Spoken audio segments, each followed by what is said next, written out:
éternelle enfance.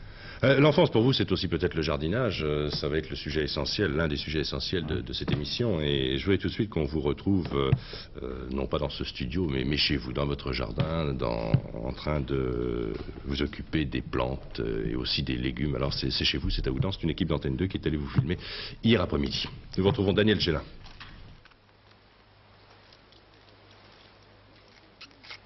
Je trouve que dans le dialogue avec la terre, avec le rythme des saisons, parce que finalement mon vrai rythme, c'est le rythme des saisons. C'est le rythme d'un comédien?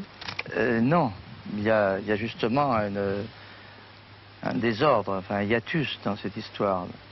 Mais par exemple, lorsque je me trouve dans une cité quelconque en train de jouer une pièce de théâtre en tournée ou même à Paris, lorsque par exemple il pleut, moi je me dis c'est bon pour mon jardin. Il y a longtemps qu'il n'a pas plu, c'est bon pour le gazon, c'est bon pour les légumes, c'est bon pour les arbres. Que cultivez-vous? Oh, le peu de choses possible, enfin, ce que l'exposition du jardin, ce que le climat d'Eure-et-Loir et ce que la qualité du terrain me permet, c'est-à-dire à peu près presque tout. Est-ce que vous vous considérez comme un vrai jardinier? Non, pas du tout, je suis vraiment un jardinier amateur, mais je pense que si une certaine partie de ma vie était à refaire, je ferais ça d'une façon pas scientifique, mais enfin je me mettrais un peu plus sérieusement. Et que Une façon passionnelle? Ah oui, mais même plus que passionnelle, c'est une chose d'instinctive, je sens ça. Je devine les choses, je sens quand les plantes ont soif, je sens, j'ai les doigts verts, c'est certain, j'ai une espèce de sensation presque sensuelle avec... Vous parlez aux plantes?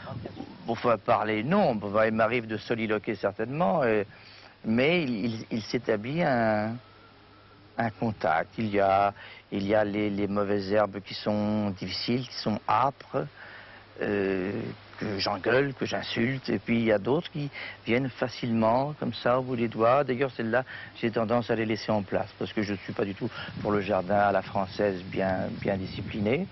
Et vous avez ces plantes-là qui sont molles, qui sont tendres, avec lesquelles j'ai des rapports de tendresse. Vous avez la même chose avec les arbres. Quand vous taillez les arbres, il y a une espèce de forme de dialogue, c'est certain. Vous avez un potager aussi? Ah, évidemment, le potager, c'est très important. On ne peut pas on ne peut pas s'estimer vraiment jardinier si on n'a pas de potager. Je crois que les gens ressemblent à leur jardin ou leur jardin finit par leur ressembler. Évidemment, il y a un peu de désordre, mais je suis moi-même un petit peu désordonné. Il y a un côté bohème, échevelé. Hein. C'est un petit peu... Ce jardin me ressemble.